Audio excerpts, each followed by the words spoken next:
All right, thank you everyone. So Ed Kowaleski was supposed to moderate this panel and he got ill unfortunately, so hopefully he's doing better, which means that first of all, I'm completely unprepared obviously.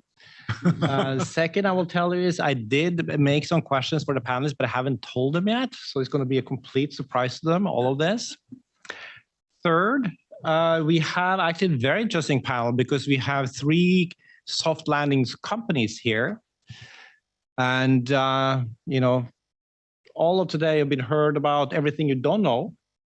And now you can actually tell them how wrong they all were. And most of those people aren't here anymore, so you can say whatever you want. And then we have 2 industry expert companies. We actually have industry here too.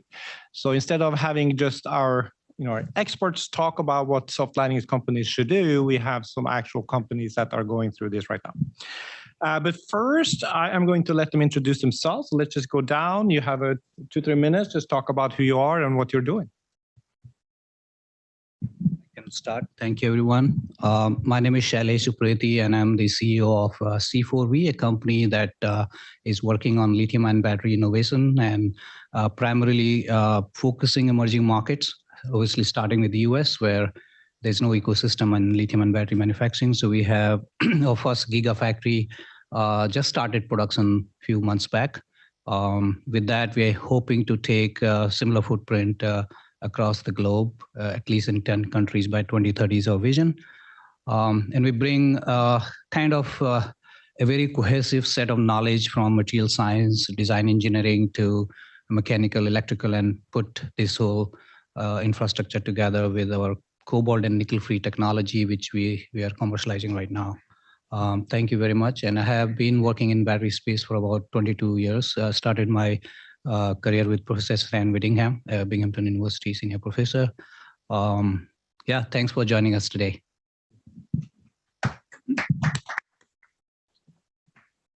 Hi, I'm Jacob Warrencline. People call me Jay. I have a history of having been involved deeply in the power sector, both as a lawyer and a banker, and for many years, and then running some major power companies.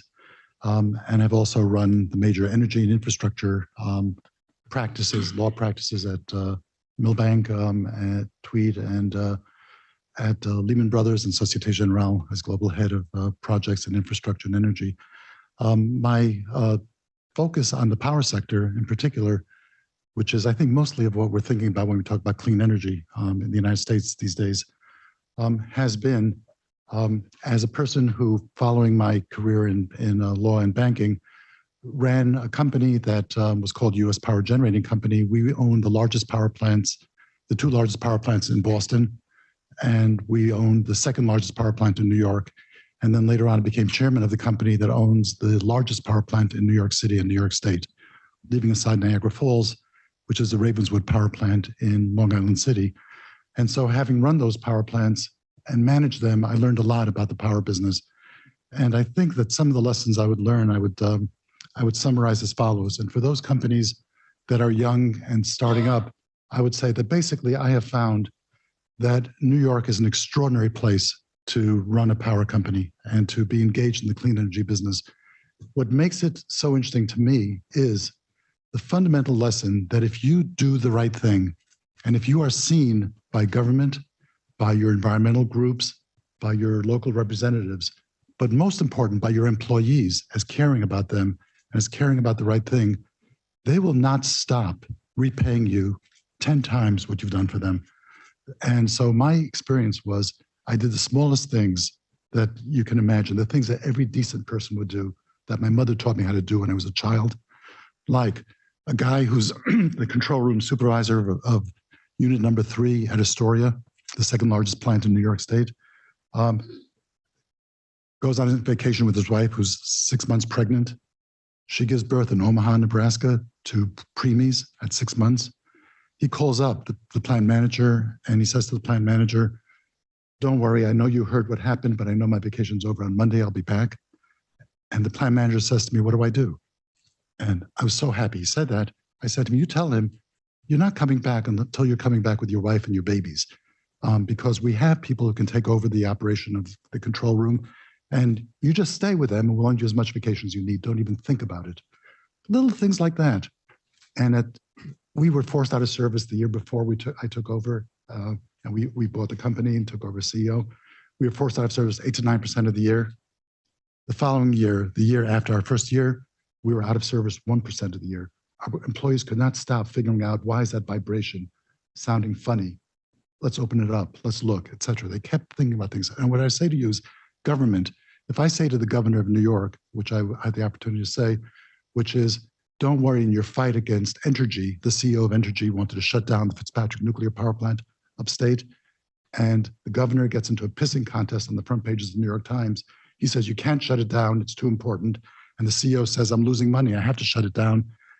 And it goes back and forth. And I said, you don't have to do that. I'll set up a trust for the benefit of the people of New York. I'll raise the capital for you. You'll appoint the trustees, you can keep it open. The governor comes back to me and says, you buy it, okay? If you've negotiated a deal with Entergy to buy it, rather than to have the trust buy it, you buy it, we're fine with it. Turns out, how did that happen? Why would the governor say to me, you buy it? Because I basically looked out for the state rather than for myself. So my point is, it's an environment where I would just say to all of us, do the right thing and be clear about doing the right thing, and they will do great things for you. And so that's my basic message from my own experience.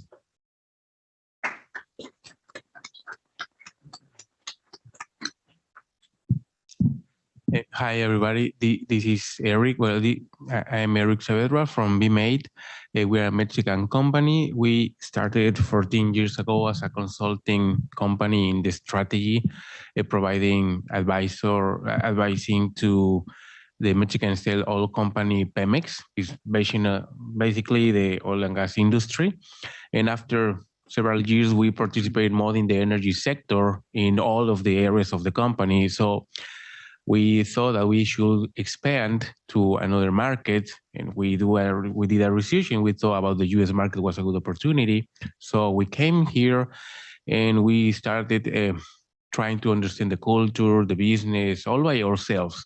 Then we found these structures about the soft landing. We also participated in Select USA, and it changed entirely our vision about how things work here. And we realized that we have to understand and learn a lot. So as they say, it's better to do a stop in your go-to-market strategy and refocus, understand, capture the need that they have, and then focus on that thing. So as a result of that, we decided that we should go into the clean energy market because we think it's good, because it is the right thing to do, and it's also a growing opportunity. So we have been devoted the time to do the network connections, and I hope we soon start in generating some energy. So thank you.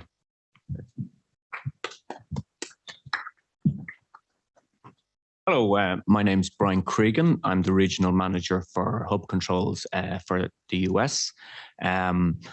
We are a company that focuses on eliminating energy waste in the built environment. 67% of all energy is wasted in the US, according to the Lawrence Livermore National Laboratory. And that energy wastage is the opportunity for us.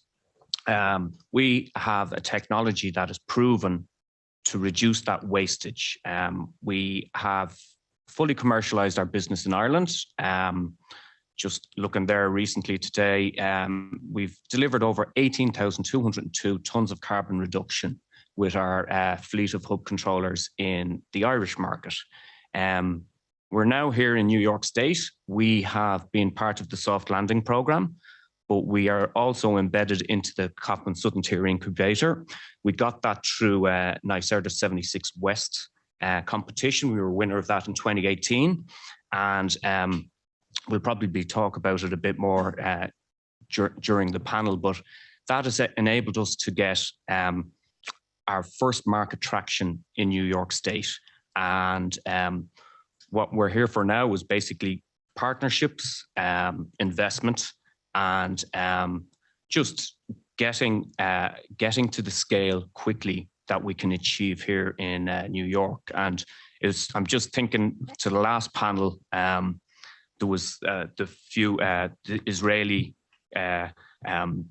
link with New York State. And it's funny, over the last couple of days, as part of the program, there's myself and my boss here, the two Irish guys, and we've already met two more Irish guys. And so, like, you know, the world gets very small very quickly when you're Irish. So I empathize with my Israeli friends as well, because it's always good to hear a local voice when you're abroad. So, but yeah, thank you.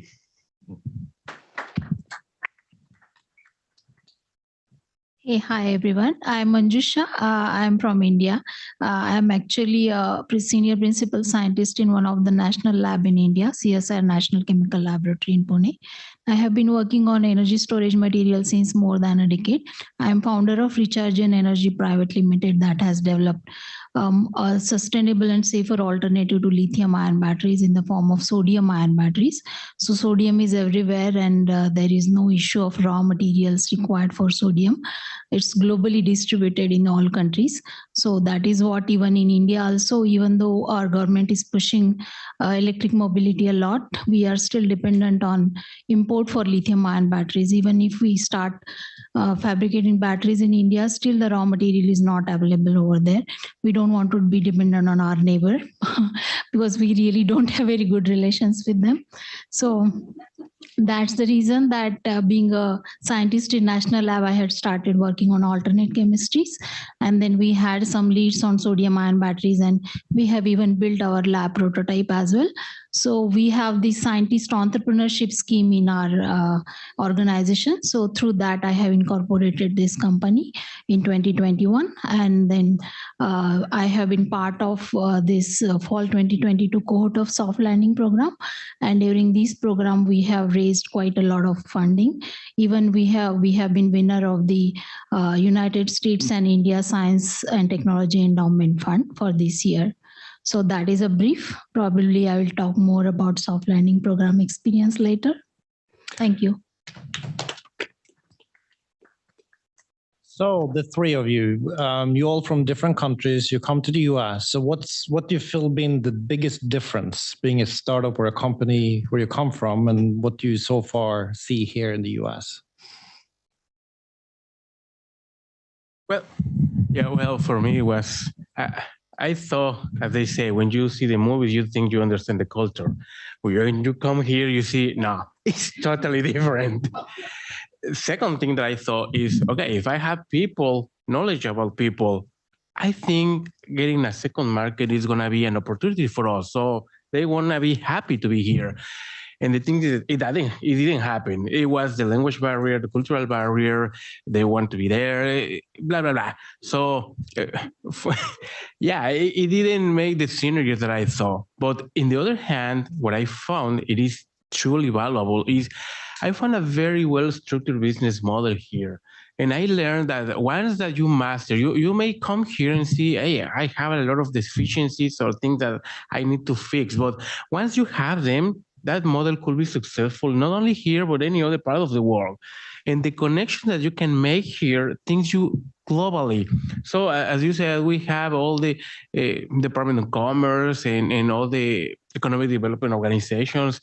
They truly want to help you. They want, if you could do or can have some success in any other country that you don't have the support of government or institutions, and you have the support here, maybe the language or the cultural barrier is the smallest problem that you have. You have a lot of opportunity here. So I think it's the right thing for any business to come here and complement the company. Experience. Yes, so I've been based in the US since 2008. And I suppose the first thing I learned was, okay, I need to slow down a bit with the old accent and the speed of talk. But then it's an old one, but it's the can-do attitude. It's, you know, trying to find out very quickly if you have product market fit that is viable, and also, it's de-risked. There's been a talk about, I think Mark from Bianis said it earlier about, okay, well, you might have product market fit, but the regulation in the US is different to the regulation in Ireland. So like in the energy sector, the way it's regulated, there'll be different nuances. So it's important to find that stuff out early on. And what's great about being part of soft landing programs case and the KSTI, you're meeting the people that will tell you that quickly, and you'll find that out quickly. And there's an honesty and trust there. Once they know that you're going to be there and build the relationship with them, then they just back you. And it's very refreshing when you come to do business in the US from that perspective. So. Well, the difference that I experience here is specifically for deep tech startups. I guess that deep tech startups require very fundamental research and development understanding and years of research behind building something. And plus, it is quite finance extensive, I guess, deep tech startups, which are the two things that I feel that in India now it is picking up, but it was not there so far. National labs or universities were not so much involved in taking research from lab to market and developing technology. Even the funding was also not, funding scenario was also not really good. Still, you are more richer, but our government is quite pushing a lot now for startups. But that's the difference that I found here, that the startups here get a lot of funding since starting even from pre-seed round itself. So, which is a big difference that I found here. Yeah, excellent. So Shailesh and Jay, so these three come to you and they want to work with you as a strategic partner. So what do you want to see from them? Or how do you work with startups like that? Where's the opportunity?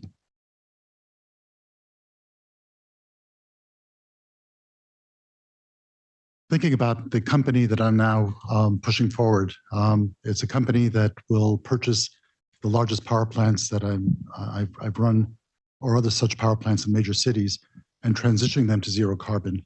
These are power plants that are powered by natural gas and oil, and we can transition them to zero carbon by 2035, but reducing carbon every single year through the technologies that we're adopting, particularly now that we have the Inflation Reduction Act, which makes the economics of some of the technologies that are zero carbon technologies actually highly attractive, in the sense that we are not going to lose a lot of money by using hydrogen or by carbon capture and sequestration. We can actually make money on some of those.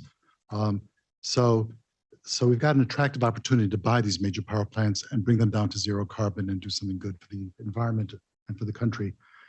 When I think about major startups, it's clear that some of the technologies that we're looking at are going to require this type of excellence in terms of innovation and new technologies.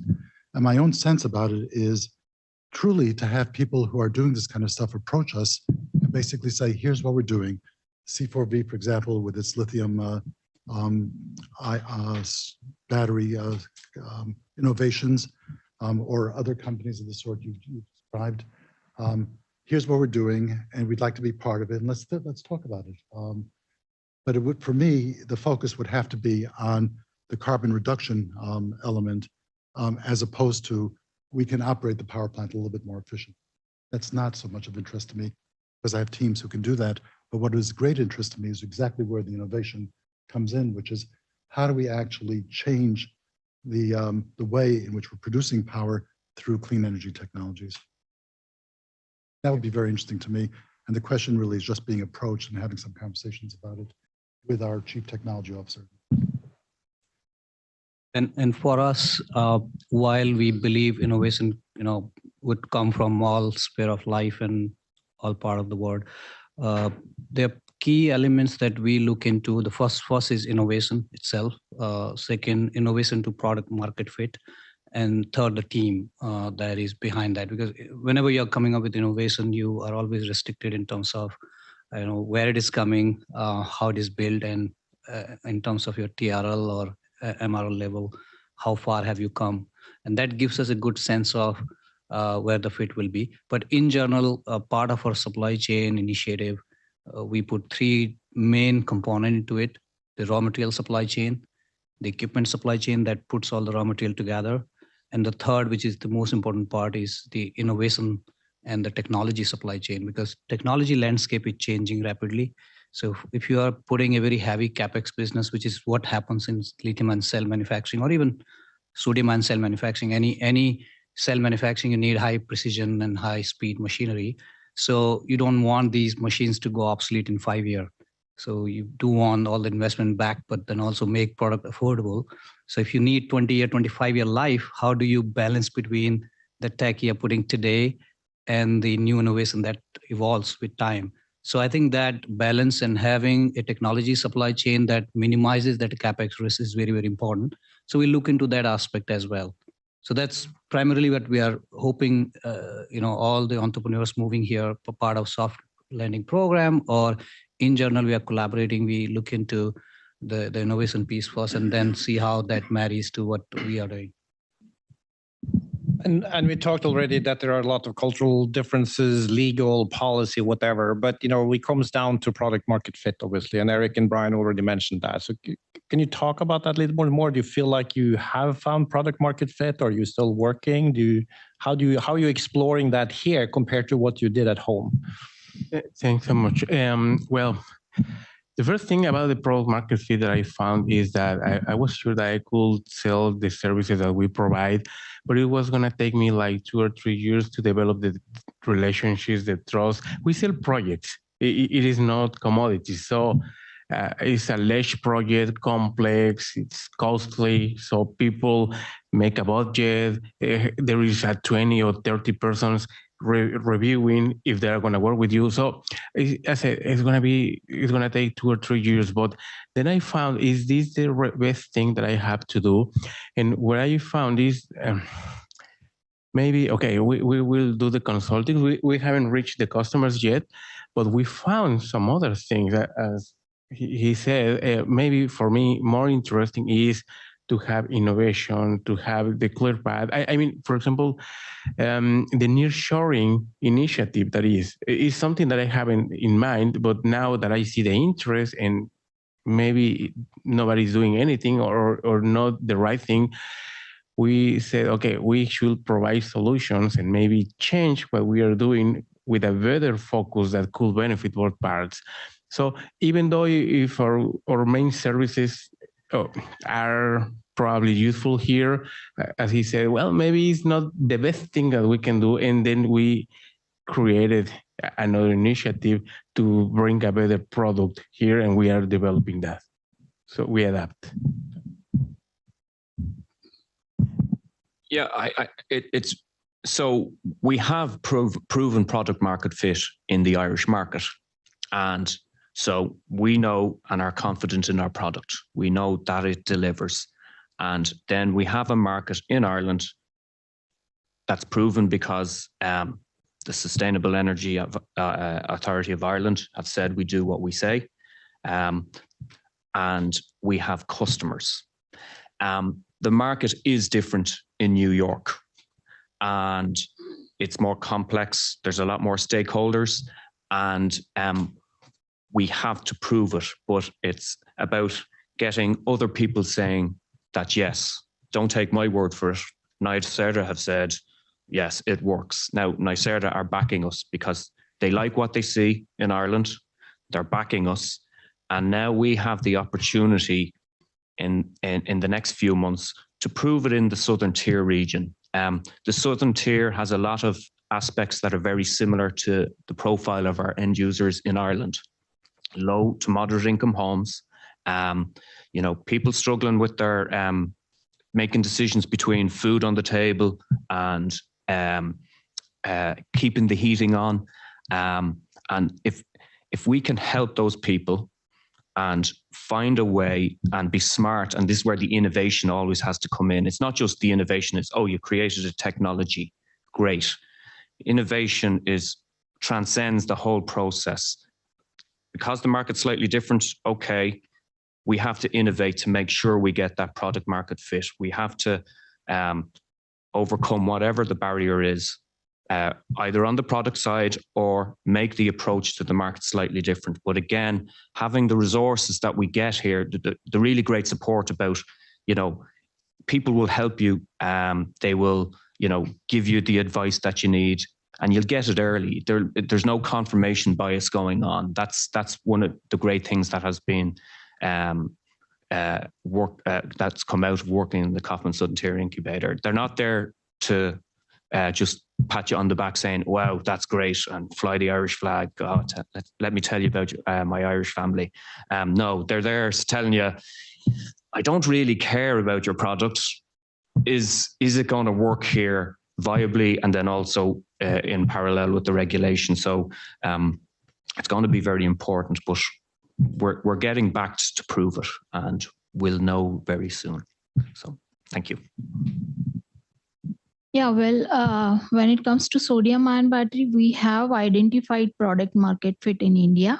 We were targeting micromobility, like two-wheelers is the most common way of commutation in India. So we have a very large market over there when it comes to electric mobility. Because sodium-ion batteries are slightly heavier than lithium-ion battery, their energy density values are still slightly lower than lithium-ion battery.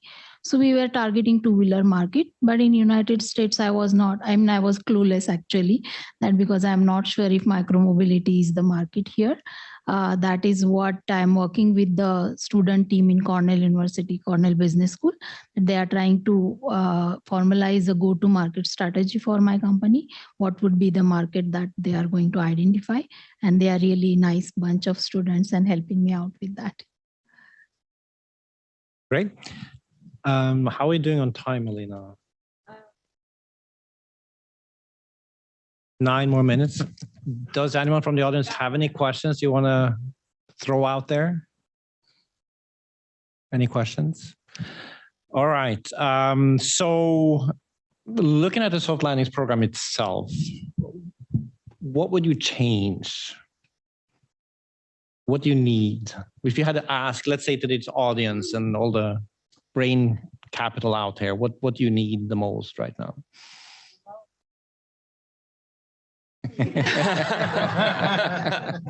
What is he doing wrong? No.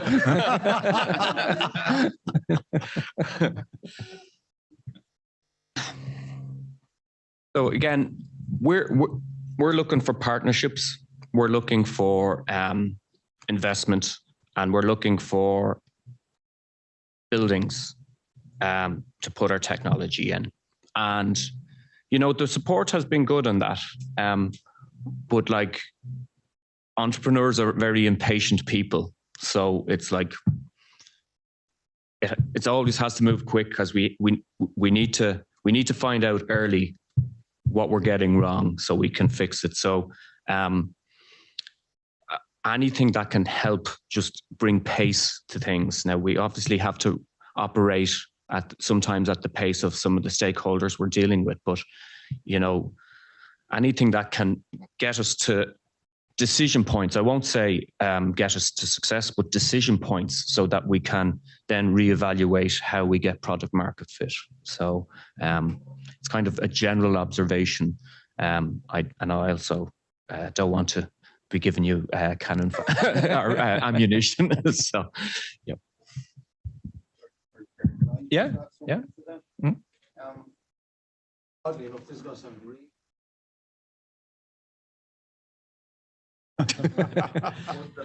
but the program is too fast and too short.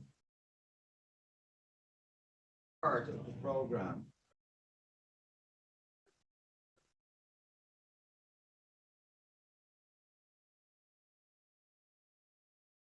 And we're trying to, and by the time we figured it out, it's like two weeks forward.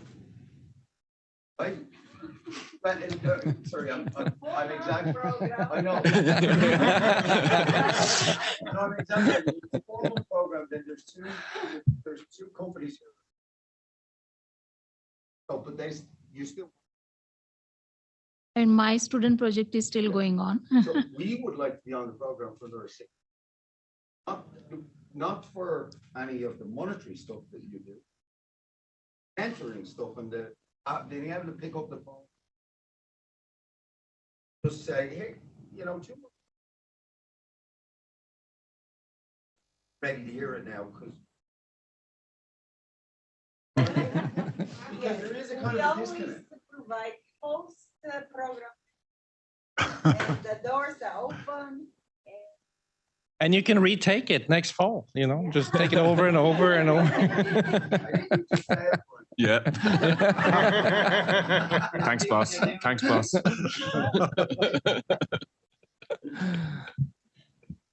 No, for me, I always big wonders about this program. What I will say that I noticed, and I was reading the web pages about NYSERDA and blah, blah.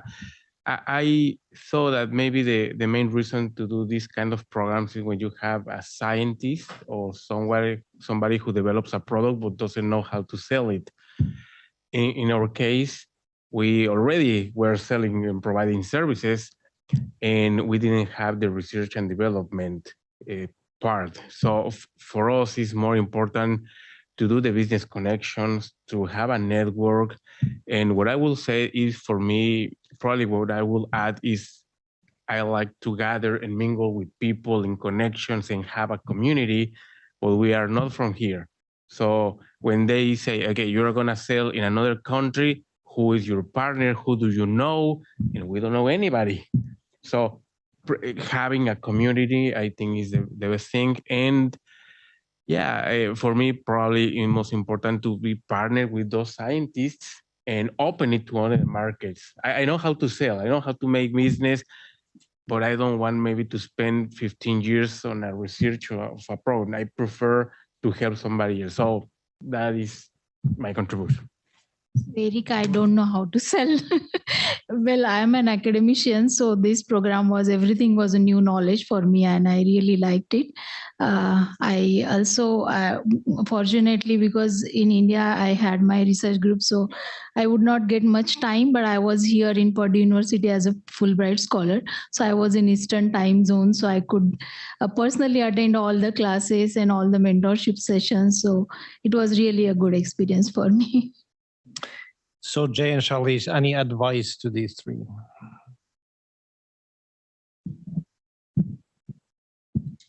Words of wisdom to close with. I'm afraid I don't have any words of wisdom. I think that I think you guys know Saved by the bell. what you're Saved by the doing. bell. Yes.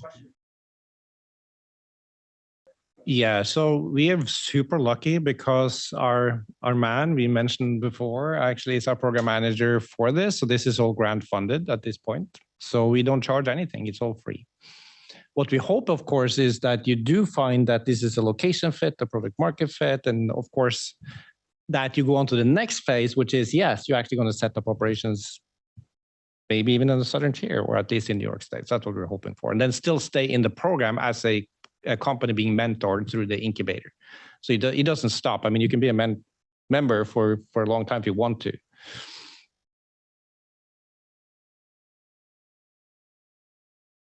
Yeah, so so we don't ask for the 100% commitment written that you are going to do any other thing that actually participate as much as you can in the program to the best of your ability. That's all we ask at this point.